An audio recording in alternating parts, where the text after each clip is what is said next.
Welcome back to the Nullified Take, where we've got some TNT takes on the challenge All Stars 2. Drew and Chantel is joining me here once again for a very special episode this week. We just finished our recap of the finale last week. We thought it was all done and dusted, but then so much information has come to light since that finale, since the recap, so much that we didn't know going into that we thought we would go live again to talk about it because to some degree, if some of you have watched Drew's video, Drew, you kind of really put it out there that, we felt like we watched a different TV show potentially compared to what actually happened in the finale. And there were certain things we picked up on, like we could see timestamps were strange, that at the final puzzle they got there, it was still light, then suddenly there's another image of them running away and it's dark, and things just didn't seem to match up 100%. But, a lot has been sort of exposed over the last week or so. We've had an EW or Entertainment Weekly article coming out with some tea being spilled. And then we've also had some podcast interviews on Challenge Mania, which has become a great source for getting some real insider information in regards to Janelle being on there, and also Melinda having an interview with them as well. I don't know if you guys have listened to the Melinda one as well. I've listened to that one as well. So there's been a lot that's dropped in the last week, which has been very interesting to listen to. But first, I'm going to go to the person who was the most upset about this, as he should be, because his whole YouTube career is based on the challenge at this stage. He's starting to move into other areas, but you've got such a loyal fandom that follows you weekly. People really respect your opinion. People have on this podcast said in the past, you should be a part of production, which, I agree with you. You're very knowledgeable about the show and you've got some great ideas. Drew, how did you feel over this last week, and have you calmed down somewhat compared to when you released that video, because it was quite a heated one?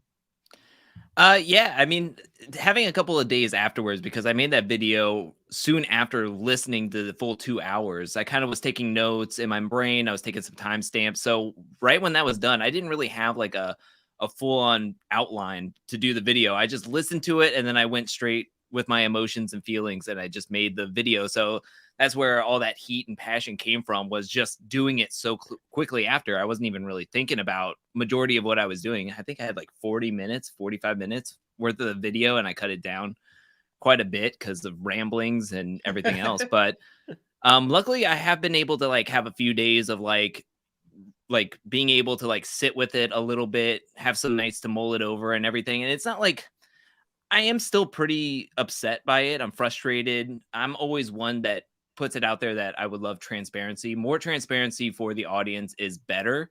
If you want to have what the challenge is based on is just a competition show. I mean, if this is going to be WWE, let us know that going in so we can like figure out our expectations going into it. I mean, Yeah. So to me, I'm always one for transparency, but hearing so much that isn't transparent is just, it really is frustrating. I mean, at this point, I'm less mad and just more disappointed. And that's like the one thing that you always hate to hear your parents say to you. It's like, oh, I just wish you would just be mad at me, because that you get over that easier than being disappointed. But we'll see how it goes. Yeah. And just before we continue on here, Chantal, I do want to make it clear on the podcast that production, they're going to get things wrong and they're going to get things right. I honestly believe that this show, there's a lot of passion for it. TJ's done it for years now. There's a lot of people that are behind the scenes that are trying to put the best show forward for everybody to enjoy and watch. And they do want to do things in the best interest of the show. I do think that production made a few mistakes here, which you wouldn't expect from a show that have been on the air for, I don't know, over 40 seasons. If you check all the spin-off seasons that's been created as well, they've done this for a long time, and predominantly it is the same production team that have come over from the main show to do this, just under a different banner on the Paramount Plus platform. So you'd expect better from them in some of these things that have happened. But the one thing I do want to bring up, Chantal, this is a very different show compared to the main show, in the sense that they do have less time to get things right? So we've been very complimentary of the fact that it's a shorter show. It's a little bit, easier for people to commit to. But with having, say, 2 weeks or 3 weeks with quarantine to actually do the whole show, it means that there's less backup days or ways for them to pivot compared to the main show, which is a lot longer in general. So I do want to take that into consideration as well. I'm not forgiving everything, but I'm just setting the sort of the I guess the scenery here for everybody listening to this, that it can be logistical nightmare to put a show like this forward with time constraints and things like that. Okay, so like a lot of that really drove me up the wall. The thing is all of these shows started from a pure space, right? We started from the real world where we're getting a look at seven strangers living in a house where these people stop acting nice and start getting real, the real world, right? And so we're seeing snippets of these people that were real, unedited, like in a sense, like storylines wasn't a main focus. It was just seeing these people naturally living together and how they communicate. The same thing happened with Road Rules, but they were doing it on an RV, traveling around different parts of, US or the world or whatnot. Eventually, they started making it for prize money, and that's how it started to evolve, because they wanted to do real world versus road world and pin these two real shows, reality TV shows, against each other. So the fact that they're completely losing all of that because they're like, oh, we have these people that everybody loves to watch and loves to come and tune in for. Let's use them and manufacture drama. And that is not what is successful about the franchise at all. It's not about the manufactured drama. We all felt something was off with Jonee winning. We didn't know what it was. We're just kind of like, oh, this doesn't feel right. Like I want her to win, but it just doesn't seem like it was done in the right way. And so the manufactured drama, when if they just told the actual right story, even with all their messing up and with like them I would love to see like, okay, the production effed up and told them to go, that they had the right numbers and to go run, and then they realized, oh, they didn't have the fourth step, and like I would like to see all that. Then I don't think time constraints is something that we should be lenient for. They know how much time that they have.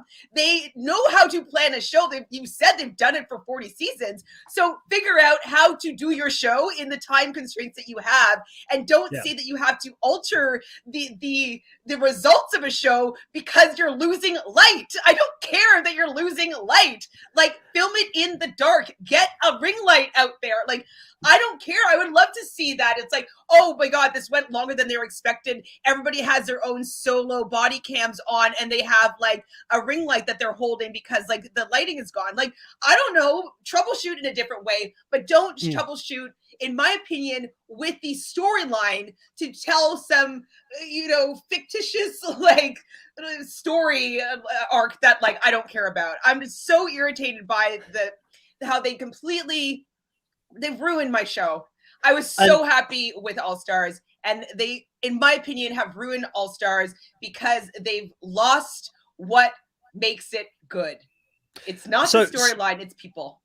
So I feel your frustration, and the reason that I brought that up is not to, like, I'm going to have a lot of digs at a lot of things that went wrong here. Like, I'm not just going to say, hey, let's forgive and forget, let's move on. Like, we need to analyze and criticize the things that went wrong in this finale and also the season as a whole. Justice for Kohara. Well, who cares for the season? I don't care. As a whole.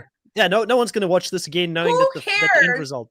If the production is going to decide when they're going to play by the rules, when they're not going to play by the rules, when they're like, it's, and just like as you said, Drew, like if it was WWE where it's all manufactured drama and like, this person, they've decided who's going to win and what the storyline is, fine. I don't watch the WWE, right? Because I don't care for that type of manufactured drama. So I agree with you, Drew, 100%. I think they need to be more transparent, and I think that they need to stop thinking they know better than where they came from. Like, they're ruining their show by thinking that they know better than their roots. So here's a question for you, Chantel, because the reason that I brought this up and in regards to, the time constraints and all that kind of thing, and I understand it's a weak argument. I understand that the show's been on for a long time. I'm not fully justifying it, but I was leading somewhere with this line of thinking. We've got All Stars 3 that has already been shot. Like, it's been. I don't even care to watch it. Can you believe that? I'm just like, meh. So that's what I was going to ask you. Like, are you giving up on the Challenge All Stars 3 before it's even filmed? Or if the Challenge All Stars 3 comes out and we see some improvements to some of the things that have gone wrong, and this is for you as well, Drew, Does that sort of make things right? Or is it in your mind, it's one and done? They've messed it up on All Stars 2. They cannot redeem themselves from here. Because in my mind, I understand, and we'll talk about everything and how I feel about the win with Janae winning. I think I even mentioned it last week that I didn't feel good about the fact that they didn't complete the phase, what we thought was phase 1 because they're of the losing finale. light. Who cares? Exactly. I didn't really care for that too much, and there's a lot of stuff we can still talk about in regards to that. But how do you both feel, Chantel and Drew, in regards to where we're sitting at now? All Stars 2 has been a bit of a mess. All Stars 3 is coming out. There's a great cast that has been sort of accumulated for this next All Star season. Like, I'm definitely watching it. Like, I don't care. I'm going to watch it. I might have But to if they look do at this it again, then in a that's going to different be tough. perspective. I might have to be like, okay, so who do I think production is going to want to win this season? And I might have to look at it from that lens. I can't look at it from enjoying as a viewer watching a reality TV show when the producers are so heavy-handed in what they want an outcome to be.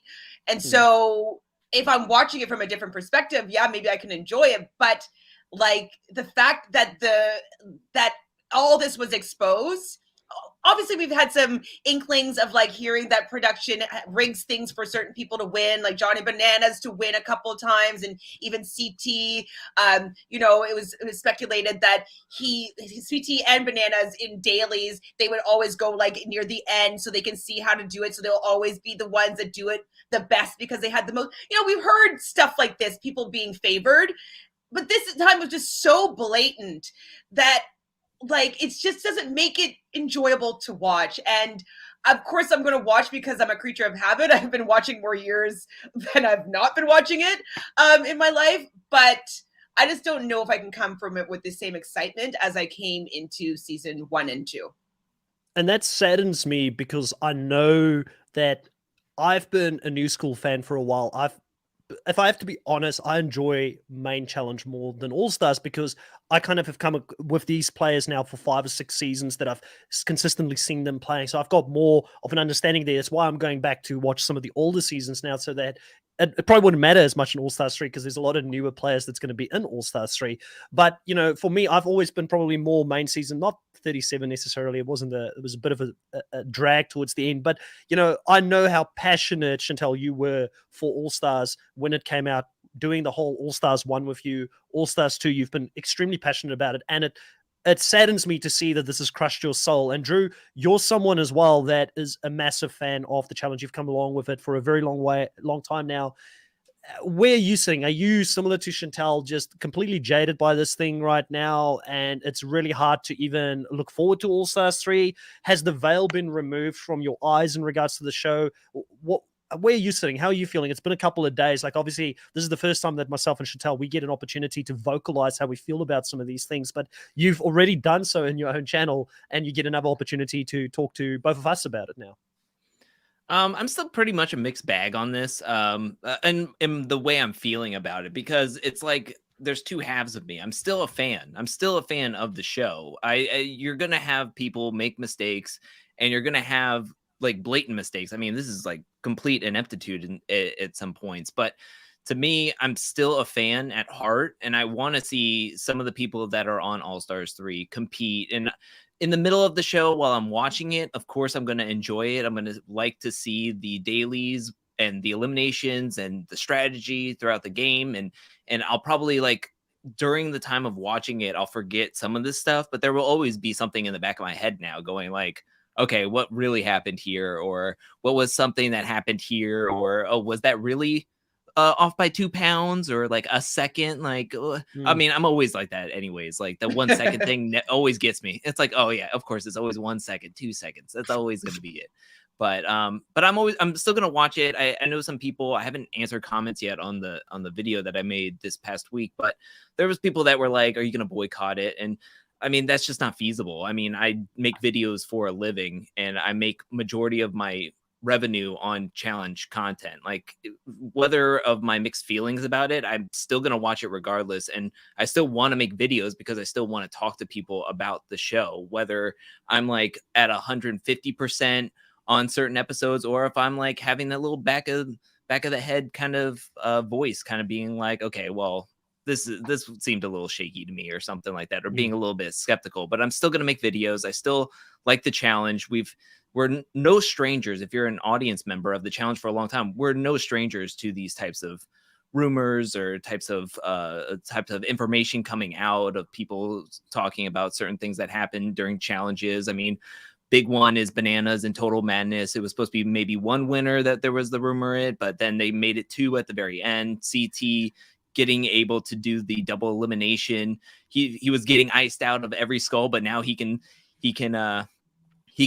decide, and he has the power on the biggest elimination of the season. And it's just, and then Ashley getting to choose whether to win the money or not. Johnny Bananas taking Adderall at the end of Rivals 3 to stay on the stump longer. I mean, there's a lot of talk that's going around. So I mean, this is no different, but it's the way that it happened on All Stars, when you thought that could possibly be a safe haven, that could be like, where production really, I think they took their hands off of doing anything in season 1. I thought season 1 was spectacular in that way, that they just let the competitors do what they wanted to do, let them free reign of the house. The daily seemed pretty chill. Yes, winning was unexpected, right? Like, I mean, you couldn't have scripted that because no one expected that. I mean, we literally had him last on our draft picks for that season. But one of the things I did want to touch on, just while I've got an opportunity here, Chantel, you mentioned that, obviously they wanted a winner, they manufactured a win here. That's kind of how it feels. There's a lot of information coming out that is blatantly obvious. Like, there's been rumors in the past, and then there's been acknowledgement of said rumors this season by people actually coming out and talking about different things that have happened. The one thing that I find difficult to comprehend, and I'm playing devil's advocate here at the moment, is that why was Janae and MJ the chosen ones? Why did production want them to win? Because the perfect winner this season would have been Nehemiah and Melinda. The whole season was about the King's Palace, how strong the King's Palace was. There was a lot of hype around them. The edit was favoring them for a large part of the season. Why did production, and I'm playing devil's advocate here, decide at the end, no, we want Janae and MJ to win, even though they weren't very massively featured throughout the whole season? To me, 1 + 1 = 2, and in this case, 1 + 1 is 3. Like, I just don't. Well, I don't understand the logic there. I hate to say it, but MJ is a white male. All right. So you believe that it may have been that? Because the other question I was going to say is, you've got Nehemiah, obviously, who's been a massive figure this season. Melinda getting to her first final. He had his counter alliance. He was getting a very favorable edit. I think, Drew, you could definitely talk to if Nehemiah was the person who got the most confessionals. I think he was up there, if I remember correctly. So clearly it was his story this season. And then the other part of this is you've got Darrell, who is a black male, probably one of the best to ever do the challenge, who's won 4 times. Like, if there was someone to be favored, not in the new season though, not in new school. Not in the new seasons, in the old school seasons, but still he's got a legacy behind him. So the other part of it is, if you want to build on that legacy, it could have been him. So you believe that it could have been maybe a little bit deeper than even what myself and Drew have seen or I've seen. I didn't even think of that. So it's interesting. It's an interesting observation. I was listening to a person who I don't necessarily agree with their takes, but he is a black male that talks about a lot of these different reality shows, and I surprisingly was agreeing with his take here that the Challenge All Stars did not necessarily want a black man to win $500,000 or $250,000 in the end and split. After the split. So that resonates with me, because like, that's what I've witnessed from my perspective, that any opportunity to put a little bit of a damper on the possibilities of growth in the black community, especially with black men in this type of world. I think that we're just seeing it was favored. They were hoping that MJ and Janae could just do it. That's probably why they, didn't make a big advantage for the other 2 teams to when they, after the first, what's it called? First leg. What was it called? The phase. I guess there's phases or legs to the. For phase 2, phase 1, phase 2. Yeah, I thought it was called something else though. Anyways, but like, the first part of it didn't even matter, right? And so they really narrowed if they wanted Nehemiah and Melinda to win, they could have made it for Nehemiah and Melinda to win. If they wanted Janelle and Darrell to win, they could have made it so, because from what we hear from Janelle's in her interview was the fact that she asked for clarification of whether or not they had the correct numbers, and they would not give her clarification that she had the correct numbers. But Janae very clearly says in her interview, and didn't even seem to be holding anything back, that that production did say that they had the correct numbers and told them that they won to go and run and get the money. And so they had ample opportunity to allow for a team that was teams that were predominantly of color, and there was 5 people of color that didn't end up winning, and Melinda were the other people, and then who won? The white male. So I don't know if I'm just being a little bit always kind of looking at the downside of racial issues on my TV show or TV screen, but I work as an actor. I see it happen all the time. They don't necessarily want Black people to succeed, especially Black men. And your opinion in regards to this is valuable, because it's not like it's gone over my head. I didn't think about it that way. That's why it's so important to have diversity when it comes to these discussions on podcasts, because we get to look at it from every different single angle that we possibly can. I found the podcast to be really interesting, Drew, that Janelle was on with Derek and with, I believe it's Scott is his co-host. Scott Yeager.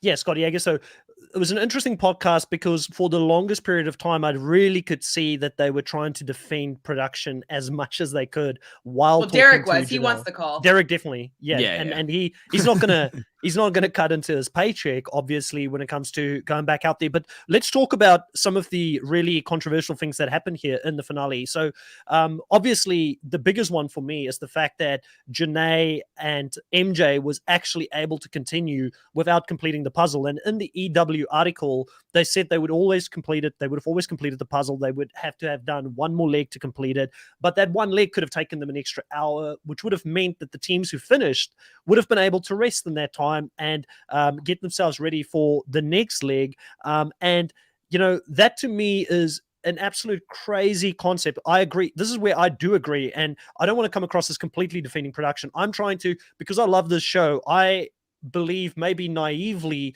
that production didn't go out to necessarily manufacture a result, but I'm not saying I'm wrong, I'm right in regards to this. I'm more wanting to approach this podcast in the sense, let's investigate every single angle of what happened here in the finale, and then maybe come to a conclusion as to what we think probably the end result is. We will never know. We're not production, but we can come to a conclusion based on the evidence that we've got. Janae and MJ being able to continue without completing this phase of the race, that to me is absolutely insanity, that you've got a team just being able to go to the next phase and then there being no repercussions, time penalty, nothing going into the finale. Like Janae and MJ's biggest thing is they said, we got to the safe first before everything went haywire, but they shouldn't even have gotten there first. They should have been back by an hour or 30 minutes. There should have been a way more severe penalty for something that took these teams 8 or 9 hours to do. It was a massive finale that we probably didn't appreciate watching it because it didn't really show until they got to the finale and it started getting dark. Yeah, so I've heard some more news come out from sources, and they were talking about how that they didn't know that there was going to be a purge. First of all, they didn't even know, like when we hear TJ talking about all the rules and stuff, apparently he doesn't go through every single rule saying like, they thought that phase 1 was the whole thing because it was taking all day. Like they were out there for like 8 or 9 hours.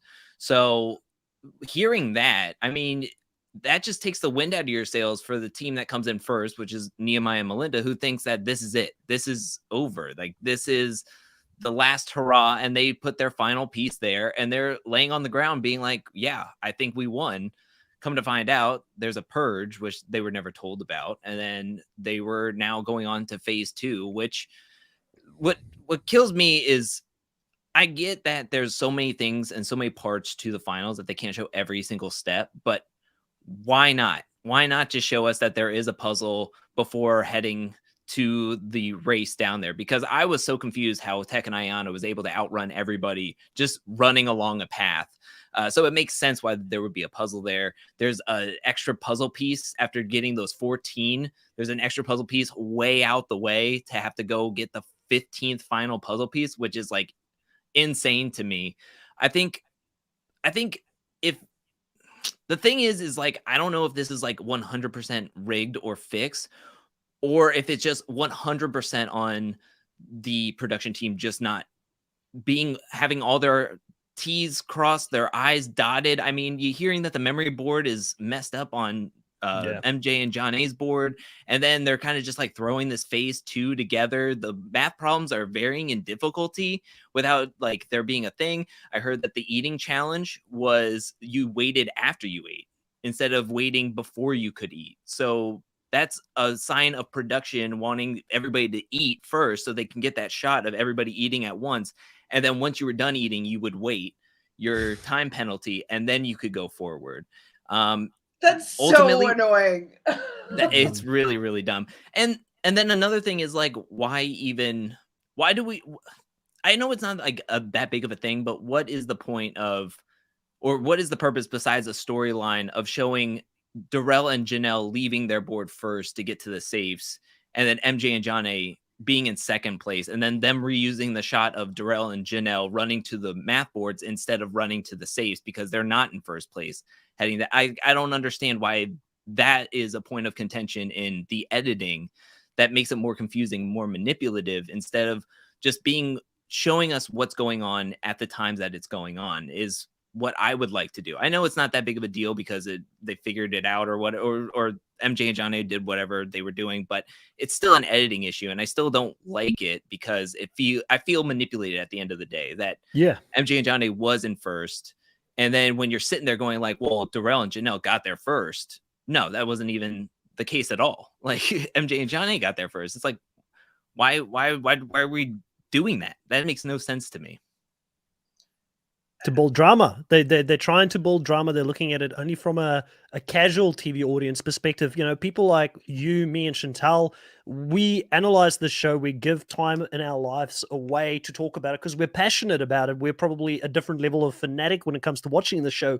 We genuinely care about seeing an accurate portrayal of what is happening in our challenge seasons, where, you know, I think that this may not even fall on the radar for casual viewers of the show. They might not even know about it. They've already moved on. They'll only come back for All Stars 3. And for them, it doesn't matter as much. And if you didn't look out for things like these podcasts where people get the opportunity to express what happened behind the scenes, you wouldn't know. And I wanted to bring up, you know, in this first section on Melinda's interview that she had also on Challenge Mania, she spoke about the fact that, you know, and this is why, in my opinion, I don't want to come to a conclusion as of yet. I feel like a lot of what's happened, and I don't want to diminish any of what Chantal has said because I didn't even look at it from that angle from the start, is that she said it was really poorly planned throughout the whole finale. Like they were, for instance, the different signs, the little arrows that they had to follow, there weren't enough of them, and it weren't clear enough in regards to where they were running in between challenges. So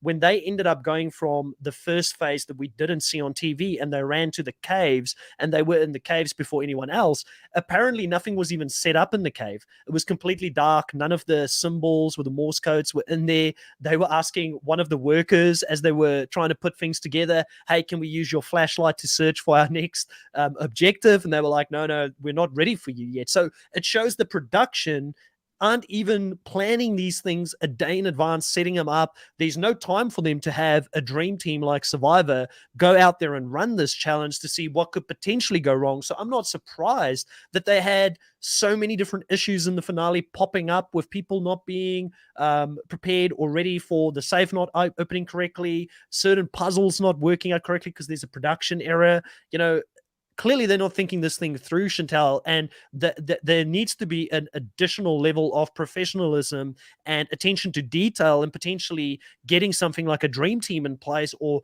running some of these challenges before they get people to go out there and be the test dummies.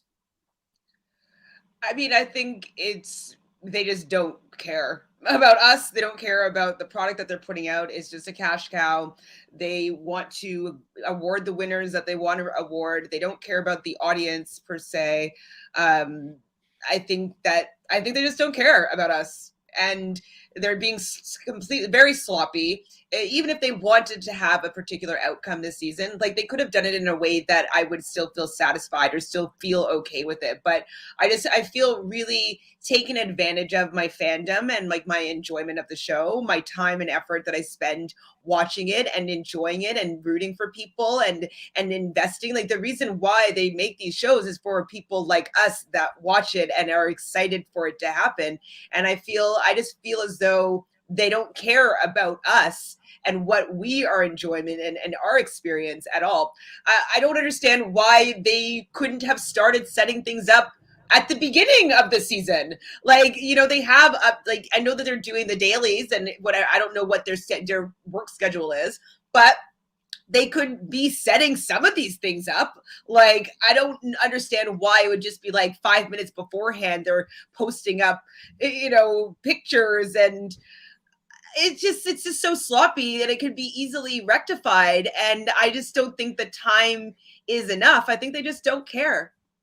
Yeah, and just to also put out, Melinda was just as upset as Janelle about the fact that both Janae and MJ got like to go ahead after this whole phase. The fact that they didn't have to complete it, they said that if they knew and if they were explained the rules in advance, like there's going to be a purge, people Just were chill. well, they said what they would have done is they would have spoken to Tek and Ayana, and they would have said to Tek and Ayana, just, you know, don't quit, just sit still or walk slow, whatever you can do, don't quit.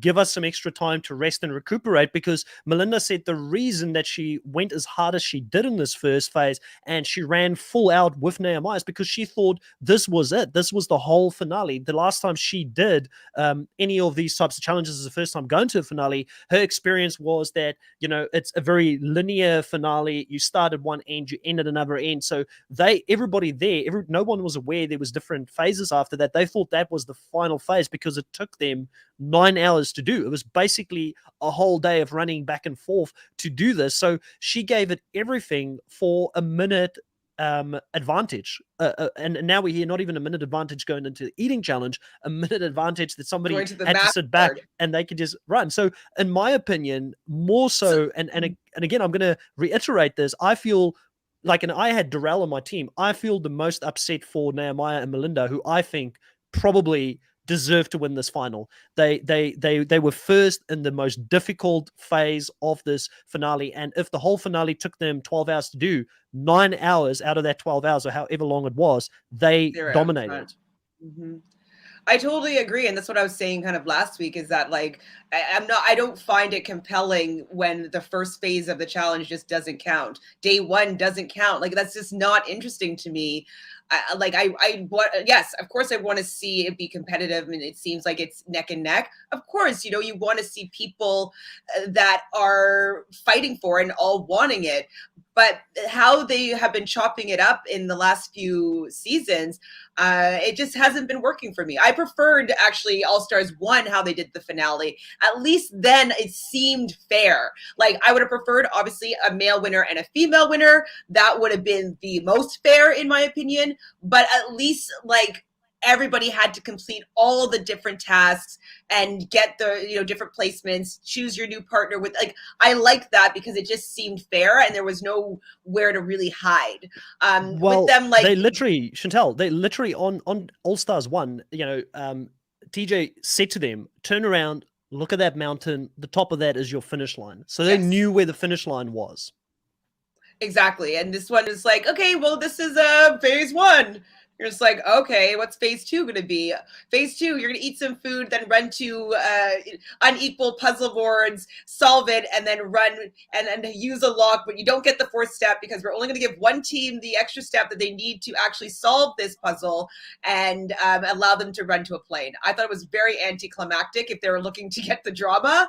And they needed to have somebody else rework this. Even if they wanted to have a particular outcome, whoever designed this phase 2 needs to be fired because he did a poor job in execution on all ends. Yeah, and to what Chris was saying about the cave, now that makes sense. I said on the last week's podcast that we were talking about, phase 2 seemed very much just thrown together at the very last minute. I mean, when they ended phase 1, the sun was still up, very high in the sky, and then phase 2 was just like so, like it was already dusk. If anything, they should have said something to the fact of like, look, we talked, like I would have loved a moment where behind the scenes they said, look, it's getting really dark, we don't think we're going to be able to finish this, let's come back tomorrow, we'll have phase 2 ready to go, and let's just go. And then everybody is on equal playing field at that point. Everybody gets a good night's sleep, everybody wakes up. It's not going to be as exciting from going from phase 1 straight to phase 2, which they didn't even do, but to me that would have been the way to go and handle it professionally, in my opinion. And also about I didn't even talk about the safes. You could just tell that they didn't think those safes were going to be that big of a problem. The safe was supposed to be the thing that's just like, boom, Opens. quick, just open it, go. Whoever gets there first will probably get, if they have the right numbers, they'll do it, and then they'll just take off.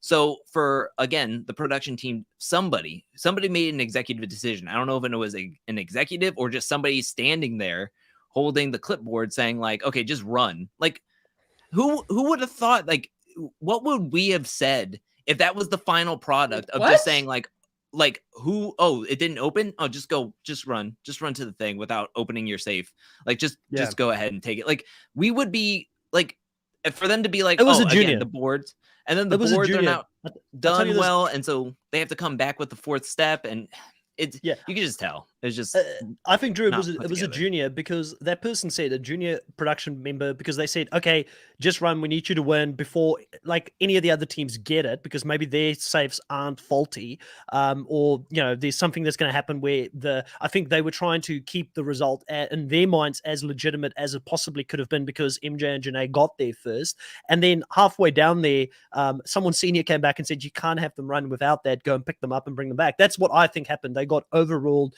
and then MJ and Janae ended up going back to the saves. But on the way back, in their minds, and this is what I think, and again, I could be completely wrong about this. I'm not saying my interpretation of it is the truth of what happened, but they probably thought MJ and Janae got there first. There's other teams that also have the clue. They might get through this now. We're going to give them the extra information to have a legitimate, and I put that in quotation marks, into the show in the way that they got to the save. So we'll give them the fourth step, which no one else had. No one else had the fourth step.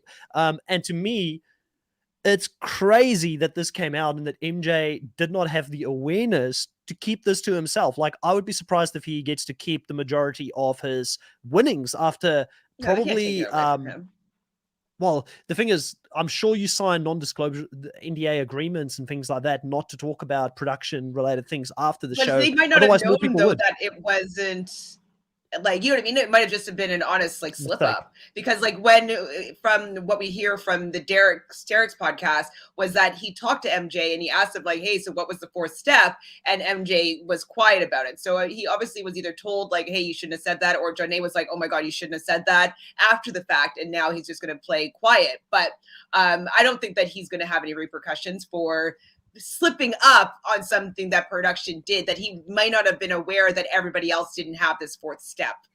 I do have, like, I'm just going to put a little tinfoil hat here, and so kind of going in along the lines of my way of thinking, that production had a particular team that they wanted to win. What if the fact that Janae and MJ were doing so poorly in phase 1, and if they did want them to win, they created phase 2, which is in their wheelhouse, to be able to hopefully help usher them with the win? Because if they continued along the same path as phase 1 was going, there was no chance that they were going to win. So I'm wondering what you guys think, is that maybe that's why they threw it together, threw these math problems together, so that like it would be something that would be in their wheelhouse. From what Janelle says, it seems like the only safe that worked was Janelle and MJ's safe. They're the only one that got the fourth step. So what do you guys think? Do you think that it's possible that the whole phase 2 was just like to have material for them to give them the win? Drew, I'll let you go and take this one first, because I've got a habit of jumping in very quickly when Chantal asks these questions, but I'm more interested what your take is on this. Well, I always think that there's two phases to a final. There's never just one straight-laced, one leg anymore. It's always different steps. And if they ended on the phase one, I think everybody would have been fine with that. Everybody in the audience, I think everybody who was racing would have been fine with that, except for, of course, MJ and John A. And maybe Darrell and Janelle. But I think they would have been like, oh, they beat us fair and square. I think Janelle and Darrell wouldn't have any problems with ending on phase one with how Melinda and Nehemiah absolutely took charge in that one. But there's never, ever just a phase one. There's always a phase two.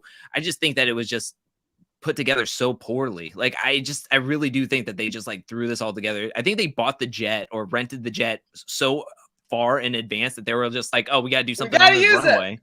Yeah, we got to do something on this runway. Let's just throw it all together. I always love free agents or All-Stars 1 finals where there's different phases. You're paired up with different peoples at different legs and your point system or you're gathering time. And so that final run is never the final thing that ends the foot race. It's kind of like in Total Madness or War of the Worlds 2, where the first day ended up to be a 5-minute or 4-minute head start for the Team UK, who was running down the beach to do a puzzle where both teams timed out on. So to me, I never liked the ending being the phase two is just, that's it. That's the whole thing. I always like the point system. But yeah, I don't think it was the one thing I will say that I think if it was set up for John A overall, I think it would be more because the first All-Star season was one winner and she was third place. She would have gotten money because she was the first woman to pass the finish line. If there would have been a tiebreaker between Kellyanne and her, it would have been who passed the finish line first. So she would have gotten at least half of that winnings. So making it one person, if her coming back, I think that's what would have, I think, pushed production to want to like maybe give her some money because of everything that happened there. But I mean, you play the game, the rules were set up and you just play the way it plays. You don't like screw around with that, in my opinion. Dubbo here sort of agrees with you, I guess, in a certain degree. He says that they're obsessed with rewriting the history or changing the narrative for Janae. What did she do on Rivals 1 and 2, Free Agents, Battle of the Sexes? Nothing. Seasons. Seasons. Oh, there we go. So I guess at the end of the day, for me, I find it personally hard, and I'm not saying I'm wrong or right. And I think the reason that I'm finding it hard is because I want to go into All-Stars 3 not thinking that they're going into these seasons wanting... I think that it's hard to take personal bias out of anything. And there will be elements of personal bias when it comes to even production, liking certain players more than other players. I think that's always going to be the case. But I want to very badly believe, and that might be because I'm naive, that they did not want necessarily a certain team to win this final. So I don't know if they changed. I think it was pre-planned. I think it was badly planned with so many mistakes happening, and that they were backpedaling, trying to fix it, trying to make the team in their mind that they thought legitimately got there first win the season by helping them with the fourth phase. But like I said, maybe that is just because I so badly don't want to go into All-Stars 3 or the next challenge thinking, oh, this is set up from the start, because I'm not even like, I understand why people watch WWE, but it's a great, thing you brought up earlier, Drew. It's something I'm not that big into because of the fact that it's pre-set up. It's not a show. I don't want to watch shows that are fixed from the start. I want to see legitimate contestants go out there and challenge each other and may the best team win. But you talking about the point system, it did bring something else up and sort of into my mind. And it's, what if we made the point system carry further than the finale? You guys might hate this or love it, but why doesn't dailies count for something when you go into a finale? You get a lot of show or sports leagues out there. If you want to get into sports, for instance, the Premiership football in the UK, your whole season counts up to the end. So if you've had more wins than another team, even if you're playing your final game, if you've been the team that have won 92% and they've only won 87%, the team with 92% for the whole season ends up winning it. So what do you guys think potentially for a future theme where they actually make dailies count for something and you get bonus points or advantages time-wise or something like that because you're the most winningest team throughout the whole season going into a finale? And how would that potentially have changed, I guess, this season? Because we would have had, I believe, Nehemiah and Melinda, and actually, I don't think MJ and Janae, did they win? I think they won one daily. It might have been quite a few teams that won one daily actually, that it may not have made a difference in this season, but in future seasons, I feel like that could be an interesting angle to maybe explore and make it more fair. I think what I'm coming to terms with is that production has stopped doing these type of things so that they have the flexibility to be able to shape the season in the way that they choose to. I used to love seeing the times on like how people are doing and where people are on the map, or I wanted to see who was really living up competitively. Like that was what I enjoyed, and they kind of take that completely away and then just arbitrarily tell us who won, and it's by a short margin, and we just have to take it for their word for it. And so as much as like I think that would be really interesting, and I did enjoy seasons, I always want dailies to mean something, because they don't really mean that much anymore. More in All Stars, less in the main show, but like make the your team bank account. Like, why, when you're winning these things, like you're winning stuff for what you're at least running for. So if you don't pass the finish line, numero uno team, like you still played for stuff in your team bank account that you were able to like still be able to take home something.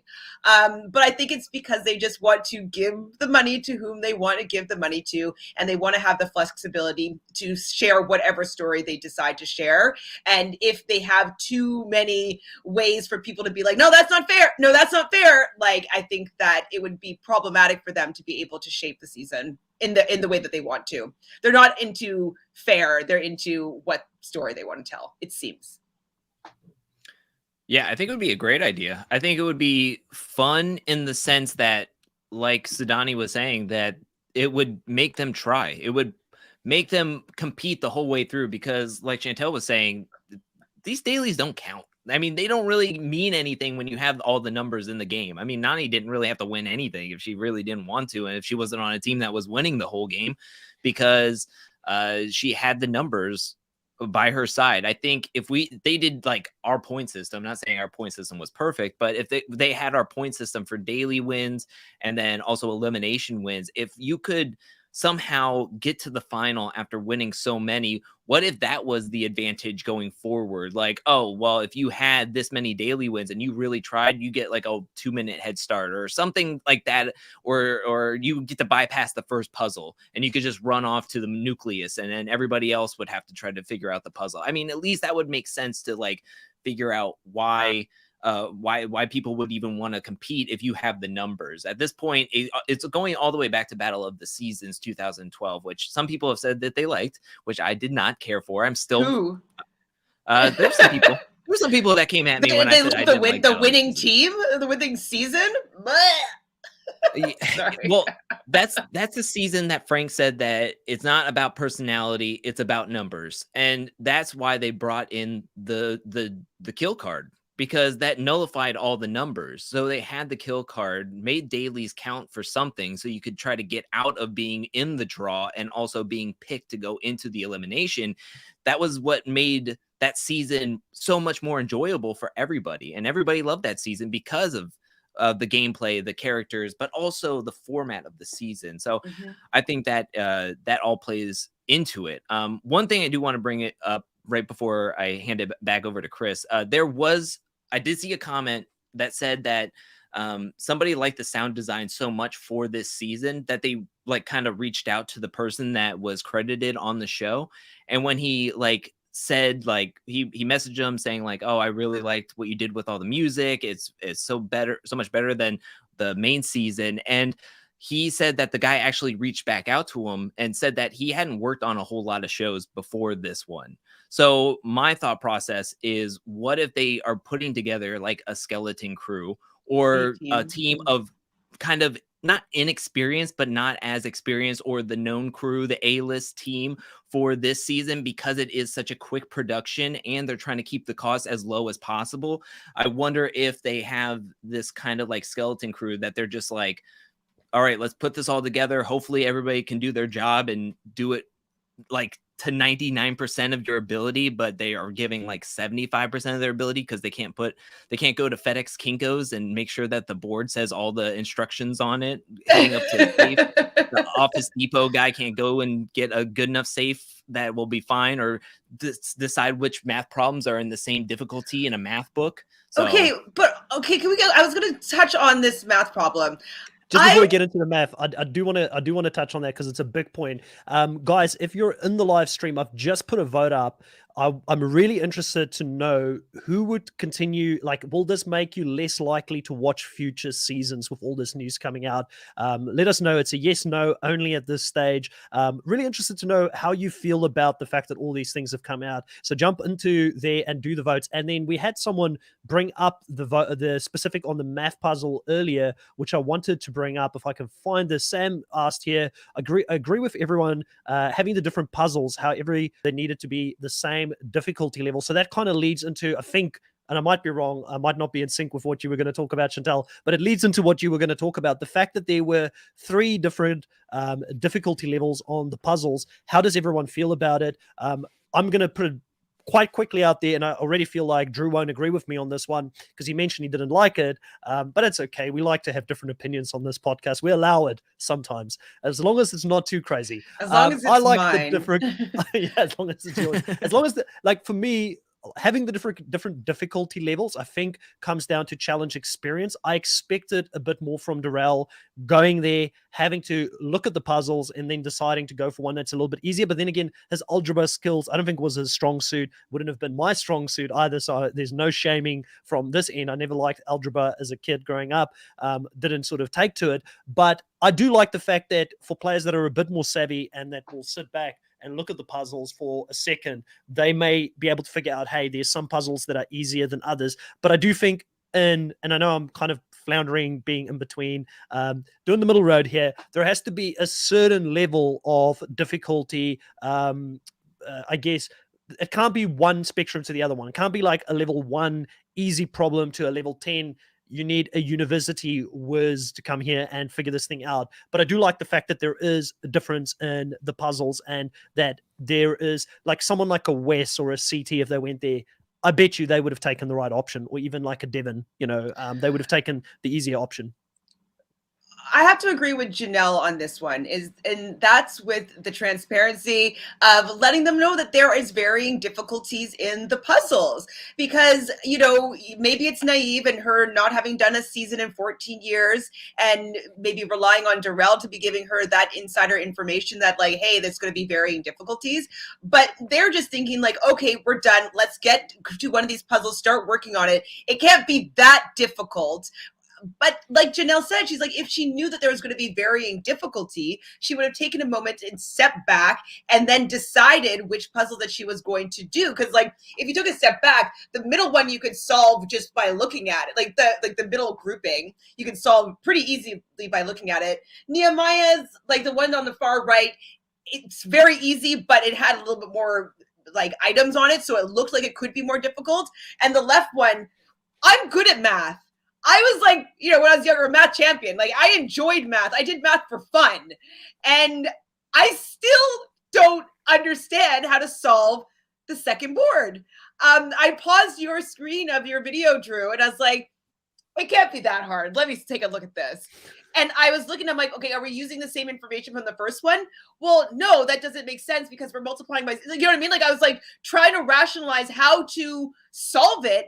And I don't know if I'm missing something, if there's more at the top that I couldn't see, but from what I could see on that board, it actually wasn't solvable unless you maybe did trial and error and plugged in some numbers and just then found the right combination. So I don't mind varying difficulty levels and it being advantageous to be leaving the food first and getting your pick of the puzzle. I'm fine with that, but I'm not fine with them not letting them know that there is going to be a major discrepancy in the levels.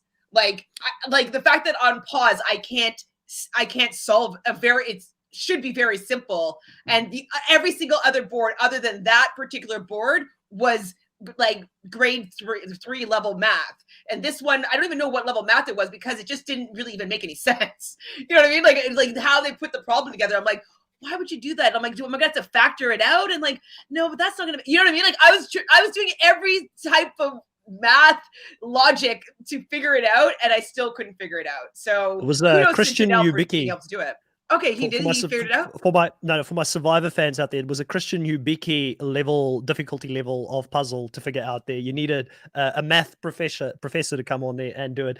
Sorry, I know I'm sort of jumping over here, Drew. You wanted to say something, but struggling at art is pretty much agreeing with everything that you've just said in regards to puzzles normally being an equalizer, and that, you know, if there's going to be a difference there, then at least let them know, hey, there is an advantage to you being there first.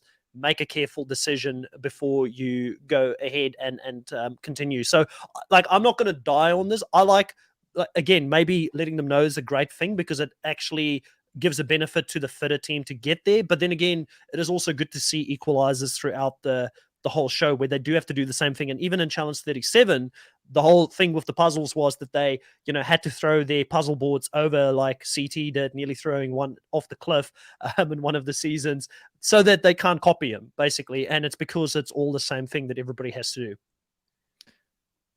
Yeah, if I could just jump in real quick, to me, on this math problem, I think you have to tell them if it's varying to this degree. You have to tell them that there is a math problem that is difficult. They're varying in difficulty because if you look at how they chose their boards, first team there went to the far left. Probably because one, if you look at the first board, you can solve that pretty easily. I mean, taco plus taco plus taco equals 36. You're gonna be like, okay, 3 times 36, 3 divided by 30, 36 divided by 3 is 12. So they're thinking, okay, that's going to be the easiest. Also, we're running straight over to the safes. Like if you're on the far left, you don't have to make that hypotenuse run. It's just a straight line. Ooh, math terms.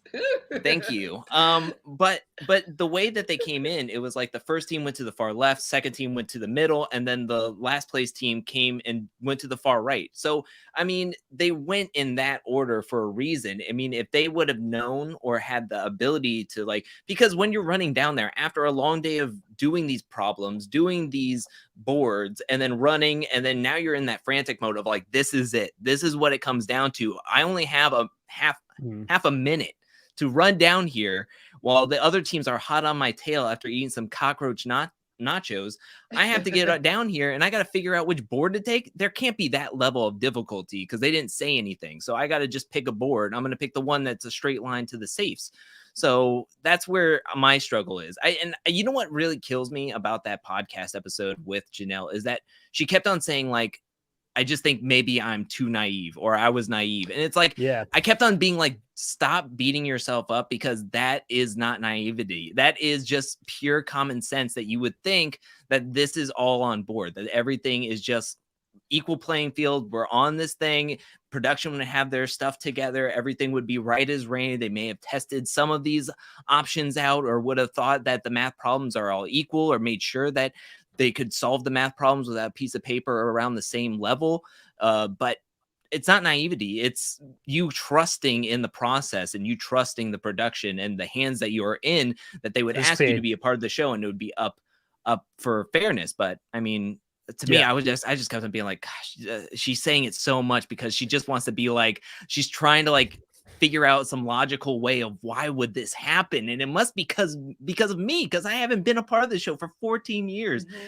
It's got to be me, right? And it's like, no, it's not you. It was definitely sad to hear her breakdown on that podcast. I mean, after she tried to continue to stay in it with clearly an injury that was quite serious. I mean, she's taken some time to recover after this. She ran through that and still did exceptionally well throughout this finale. And then also the producers did a dirty at one point, showing her on her back lying flat when that was apparently not while Darrell was still busy and in the middle of a challenge. It was when they were resting and waiting for Janae and MJ, but they made it look like she was not helping him. She was on the ground. So again, a little bit of editing magic happening there that I think for we as fans that want to analyze the show differently and at a different level, we need to in future seasons keep that in mind when we're sometimes going hard at some of these competitors for gassing out, not doing well. Always try and think to yourself, well, could there be some editing magic happening here? And the fact that we don't trust the producers now is not a good place to be in. And on that note, we've had a few people now vote here in the live stream. I believe most people have voted that are in the live stream right now. And I said, does this controversial news make you less likely to watch future seasons? And it is a bit divided. 64% of people are saying no, they'll still watch it. And then 36% are saying yes, that this makes them less likely to watch it. Now, I think a lot of people that are in that no camp are probably, and I'm talking for a lot of people here, maybe some people don't care and would continue to watch as long as CT wins every season. I don't blame you. You know, it's fun seeing him potentially beat Johnny Bananas' record in the future. But, you know, I think that it probably comes down to the All-Star season for me, Chantel and Drew, is going to be a true indicator where I'm going to be looking at it very differently. I know you guys will be looking at it differently if we podcast about it, where we'll be able to see, did they learn anything from this finale? Like, will it be the same format? Will it be as confusing as the last season? Or is it going to be a lot more transparent? Will it be a lot more linear? Will there be an end in sight where people know this is where the end is going to be? But the problem here is that it's producers already filmed. It's already done. They haven't got their feedback yet. Like, only just got the feedback, so we could have another. They locked down shop and moved to Panama the next day. Like, they haven't even taken any time to look back to see what mistakes that they've made, to hear all these interviews, to see how much the fans are really upset with them. So they haven't had the opportunity to do that. So maybe the editing might be a little bit more transparent, but whatever shenanigans that they're going to be doing for season 3 is not going to be any different. So I'm going to be looking at it as a season where I'm going to see, is there an obvious producer pick that they want to win this game? That's how I'm going to be looking at this season, because it seems like that's the direction that they're going after season 2. Do we think that because we didn't get a reunion after this season, and also we had the sneak peek of coming soon, TJ's already at the house, and we're getting that sneak peek, do we think that heading into this final, do you think like a group of production went on location to set up in Panama? Oh, we're there. Possibly to like get everything set up, because in a few weeks that's when the cast would be coming in. And do we think that maybe there's like a skeleton crew at this one, like the second team?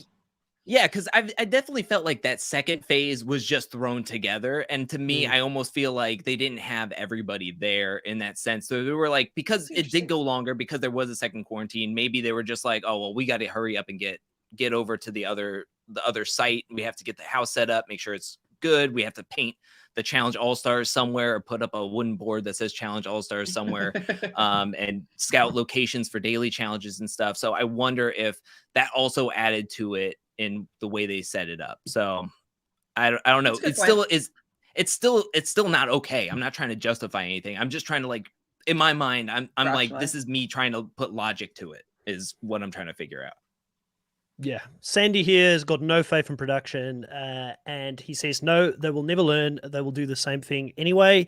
Dabu says that when Amber B and CT were doing maths in the cave, I don't remember Amber solving her equation, but they had an advantage the next day. I think that CT did it for both of them, right?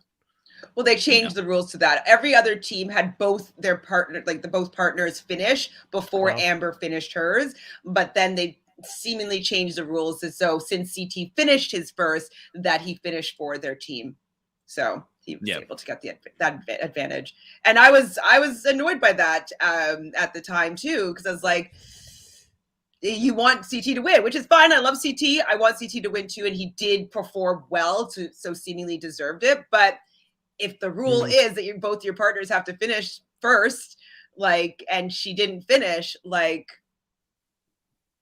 Yeah, I'm definitely, I feel like I've taken the red pill here, and I'm going to be looking at future seasons a little bit differently. I've come into it a bit naive, watching some of these seasons. I still really enjoyed this season.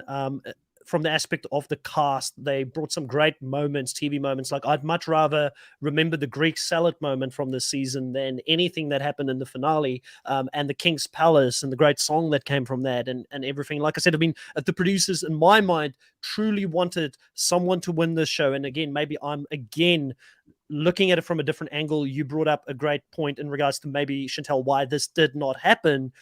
the real winners that would have put a cherry on top of the cake this season would have been Nehemiah and Melinda. They did well in that phase. That was the most time-consuming phase.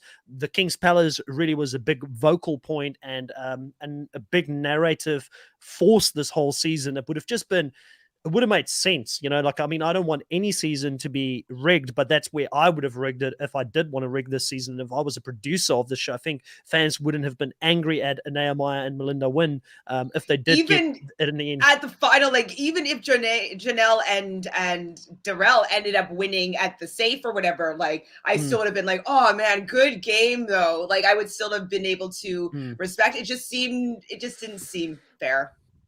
Yeah. Yeah, Drew, sorry, you go ahead. I was gonna say, this is where you need prize money for first, second, and third, and this would have made phase one sufficient enough to where that last bit running between MJ and John A or Ayana and Tech, where the fourth place team gets nothing. You could have the 400,000 and then 100,000 be split between the other two teams, not evenly, but like 75 and 25. And then that way, that third place has some feel to it. It has some credibility to it. I that's what I would want to lean towards. And then that would have made phase one, I think, be fine. I mean, you had that race between first and second place so close, and then you could have the race between third and fourth place actually be sufficient enough. My thing is, so we saw at the end of the season, coming soon, All-Stars 3, and then I think a couple of days ago, they posted it again on the challenge social media sites and everything. So it's like, I don't know. I have a feeling like it's coming in like a week or two. We could have the announcement that in like could be a quick month or so that we're going to get All-Stars 3. And it's like, man, if you could just hold off for like a couple of like I don't know if this is not the right happy time right now. No. This might not be the right time. No. No, they need to give us time. Yeah, I need to like this to not sting as much. I feel like the producers are not going to come out and address this at all, and they're just going to ignore it and hope it goes away. But the right thing would be to address it. But like I said, sadly, there's probably a bunch of casual fans that watch this show that this news would have made it to them. They're not checking EW. They're not listening to podcasts. They will just roll on into the next season. But it's the super fans, the ones that are as fanatical about the show as we are, the and ones also those that people that are here Mark live. Long wanted to make these seasons for. Season 4. Yeah, it's us who bring more viewers to the show, because, you know, I will continue to nag my family who probably won't watch it, and friends, you know, I'll continue to say, hey, you got to watch the challenge. You got to watch an episode with me. Or, you know, like, we're the ones that bring people to the show because we're that fanatic about it. So if you lose this core super fandom group that you have, and that the passion that they have for the show, where a lot of people, you know, 35% here said they don't want to watch the next season. If that is a true reflection of all the super fans out there, which is obviously a lot more, you know, by the looks of how many people are watching your channel, Drew, you know, having over 20,000 subscribers, there's a big group of people out there that potentially could be jaded by this. And it's sad to see, because like you said, it's been something all three of us have enjoyed this season. We've enjoyed talking about it.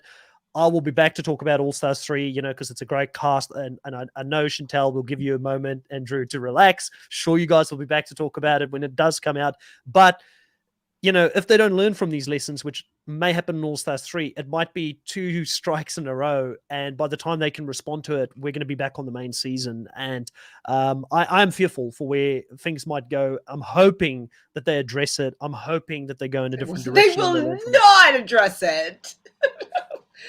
No, they won't. Whatever. Is there anything that you guys feel like we didn't talk about? Like, we've gone over an hour. We didn't even think we were going to be on here for as long as we have, but I knew putting the three of us together, there would be a lot to talk about. Is there anything, Chantel and Drew, that both you guys wanted to bring up? Anything that you feel like we didn't give sufficient airtime to in the podcast in regards to this finale? Or should we look at wrapping this up? I mean, I think I've ranted enough about my frustration. I think that people get it. Like, I'm annoyed by it. I'll send you my therapy bill. I'll send you my therapy bill in a week. it's just really disheartening because it is something that I really enjoyed, and you guys know how excited I was about the whole season. And so I just don't like when people meddling messes with a good thing or something that I really like and enjoy. And if this is going to be the direction that it's going in, it's just not that exciting for me. It's kind of like Survivor. People are like, well, just like you just expect the unexpected with Survivor. And I'm like, well, fine, but it's just I wouldn't be a fan of the new show. You know what I mean? I would Yeah. only be watching these new shows is because I was a fan of the old show, and I'm just like hoping that there'll be some sort of semblance of what it used to be. And that's what is really disheartening for me about All Stars. It's just like Survivor. I'm like, I guess it's just different. It's changed. And I thought that we are going back to purity with with All Stars, but we realized that no, we might have lost it. So I'm gonna have to just look at it completely differently and just enjoy seeing these characters on my screen and not get invested in the storyline or who I want to win or what is fair. I kind of have to become a casual viewer because it breaks my heart when I look at how they've kind of ruined this experience for me. And I'm going to have to really look at it from a completely different lens in order for me to watch and even podcast about it. Yeah, I mean, as somebody who has built up quite the following via the challenge, I mean, it I'm not gonna lie, it does scare me a little bit when hearing people won't watch the main season or be as invested. I mean, my palms are sweaty a little bit. I am doing other shows at the moment, but I mean, if I'm being frankly honest, I'm a freelancer and also doing my own thing, and I mean, that's the bulk of what I do. And so, I mean, I am gonna start looking into different projects and different avenues alongside still doing the challenge. I'm never going to stop doing videos on the challenge, whether it's reviews, recaps of All Stars main season, or doing these videos of ranking every single pole wrestle or anything like that. Like, I'm still going to do it because it's still something that I love and is still passionate about. But it's moments like these that make me like, it's that little voice in the back of my head, even though my heart is like super excited seeing these cast members come to do like All Stars or on the main season. It's the voice in the back of my head. It's like the head is telling me like something could be up, something could be doing. You gotta be suspicious about this. What's really seeing in the edit? Who's really going first in this daily challenge kind of thing? Right? But in my heart, That's the order. I'm just like, yeah, this is what I want to do. This is what I like making videos on. This is what I like to talk to people about. And I mean, I will say that there were people that stopped watching Challenge 37, but would watch my review and recaps and give their opinions on the season or how boring it was, how great it was, or they're rooting for this person, not rooting for that person. And to me, that those are amazing fans. They're amazing audience members that would still support me despite not liking the challenge season. So, but I am looking into starting a Patreon so to get help out with more money throughout these, not only the off season, but for the whole time, and also starting a whole new venture on doing possibly scripted TV shows and like actual like regular TV shows and movies, kind of commentary videos, along with doing reality TV stuff on my own channel, spreading out to doing experimental stuff like I am with The Amazing Race, as well as doing challenge stuff. So, I mean, I'm looking at all different avenues, and I know that you can't just be putting all your eggs in one basket. And but the challenge has been really, like, the challenge fandom has been really kind to me and really helped me out a lot over these years. And I'm still going to make videos. I'm still a huge passionate challenge fan, but it's moments like these that are just like, well, there's a lot, you don't know, there's a lot of talk right now. There's a lot of seesawing. There's a lot of like uneven waves out there, even inside of me. So, I mean, I totally understand where everybody is coming from, and I can totally understand where they're feeling the way they are right now. But I mean, I just can't stop. Like, I can't boycott anything just yet because I don't have that straight big revenue that I can just like lop off something like the challenge that is basically 95% of the people that subscribe to my channel. So, I mean, that's the kind of pickle I'm in, but it's not really a pickle because I would still watch it and still cover it and everything. But Yeah, I mean, firstly, you like Chantel as well, and I know, you guys have been in the industry a bit longer than me, doing these podcasts and these recaps and things like that. It takes a lot of work, it takes a lot of effort to sit down, watch one of the episodes, maybe sometimes watch them more than once, so you can catch every little detail, who did what first. But now that's not even 100% true, so you might be bamboozled by the edit. And it takes a lot of passion and heart to come here and talk about this week in and week out. I mean, we've been together doing this for, I believe, nearly 3 months or something now, talking about the main season, maybe in 4 months, 5 months. It's been a while. Like, I've lost complete track of time, to be honest. But 37 straight into All Stars, potentially straight into another All Stars. That, you want to be passionate about what you're talking about, I guess, when you come out there. And I want to also reiterate, like, my experience with challenge fans have been absolutely amazing. I did not know what to expect because I was a newer school fan coming into the challenge. Being an MTV show, I was like, maybe they're going to be brutal. Like, I've seen Big Brother fans are brutal, and it's like, and I'm sure they're out there. I'm not asking the haters to come and roast me right now, but everybody's been extremely accepting of my takes, my opinions, sometimes maybe too kind when I've had some really wild takes out there. I've really enjoyed doing this for challenge fans, and I'm hoping that they do get things in order so we can continue to do this, continue to keep this thing going. But I'm sure there will always be something for us to talk about, be it a Greek salad or something crazy happening like Pizzagate or whatever is happening on the show. There'll be something to talk about and find fun in at the end of the day. Also, starting a Patreon, definitely let me know when that happens. I want to make sure I'm one of your first Patreons on there so I can claim it. Hopefully number 1 or number 2. I know there's a few people probably in the live stream that follows you that be very keen on jumping in on that as well. So I would be keen to jump in as soon as that happens as well. I want to kind of round it out here, guys. Chantel, is there anything you're working on currently that you want to let people know about? I know you just came off doing an Amazing Race recap that I was involved in and jumped in the live stream and asked you a few questions.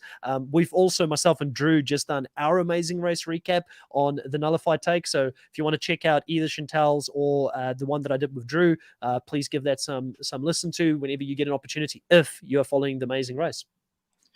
Yeah, right now it's just the Amazing Race. Waiting on bended ears. I don't know. I can't remember what the term is. Just waiting for the announcement of the cast of Celebrity Big Brother 3. So when that comes out, definitely my content is going to be on the rise. I keep on saying all the time that I'm considering doing all these different shows, and then I just don't because I'm enjoying kind of being chill. But I'm considering doing Summer House. So it just started this new season this week. And I'm like, maybe I can go and start talking about these wild people in New York or in the Hamptons. So that's my consideration. But right now I'm just doing the Amazing Race with Bill on Thursdays at 7 p.m. Generally on Thursdays at 7 p.m. Eastern, unless something happens and we have to alter a schedule. So right now, that's all I'm doing, with the potential of starting up this week with just doing it on my own, making probably a video and then uploading a video of Summer House. So that's it. That's all I got. Will you, Chantel, be doing Big Brother Celebrity? Because we had some people ask us in the Amazing Race when we did our recap if we'll be doing it. And I think both myself and Drew may not jump into this one, but you'll be doing Big Brother Celebrity recaps. Yeah, that's the cast that I'm waiting for it to be dropped. So to start that content. Yeah. Awesome. Drew, what's happening over on the Angel Cake Entertainment channel? All right, so I got a good amount of stuff going on. So I filmed a Too Hot to Handle video that's going to be out. I wanted to try to get it out today, but it did not happen. I'm hoping to get it out either tomorrow or Monday because I have Endurance coming out, and I want to make that. I want to make sure the Too Hot to Handle video is funny. Oh man, that's season 3. Spoiler I started alert. watching that actually. I haven't watched Spoiler it yet, so alert. don't say anything. That's a little hint into my review is, oh boy, season 3.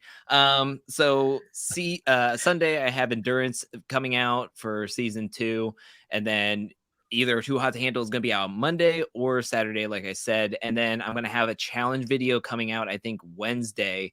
I'm not going to be doing Teen Mom anymore. It's just way too much work, and I'm getting up at 6 a.m. and it's not enough. And then I have Amazing Race on Thursday, and I think I want to have another reality TV video coming out either Friday or Saturday.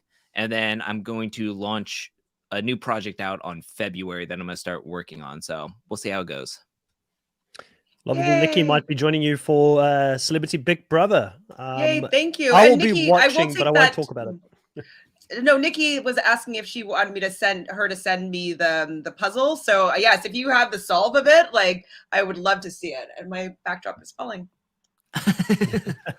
All right, I'll take us home here. So on the nullified take, you would have seen we've done the Amazing Race. Michelle, who is my normal co-host for the Amazing Race recaps, will be back next week. She's got some great takes as well, and a great Australian accent if you like Australian accents. So she'll be back next week to do that recap with me, and I will be sort of getting closer and closer as we go to Australian Survivor. I'll start getting more Australian Survivor content coming out as well. And I may have some great guests. At this point, it looks like it'll be different people that will be with me on that. So if you watch Australian Survivor, if you're going to be watching this new season, join us for that. And I'll continue to drop more content with Survivor 42, probably dropping at some point. And keep an eye on Drew's channel for when myself and Chantel will be on Drew's channel to do a very special podcast in defense of certain players. I think that will be a fun one that I'm looking forward to. We don't have a definite date locked in as of yet, as far as I'm aware, but Drew will definitely let you guys know on his channel and also on Twitter and all those things in advance when we make this happen. I think there will be some hot takes on the people that we're defending. So it should be an interesting podcast to do with you guys. It's been great having you guys in the live. Thank you so much for dropping in. To everybody that's been loyal throughout the season, please be sure to hit the subscribe button. If you haven't subscribed yet, it would be much appreciated. I have made 100 subscribers, which I'm really happy about. Next target is to try and get to 200. Thank you so much for the support. Drop a like, and we will catch you guys next time. Goodbye.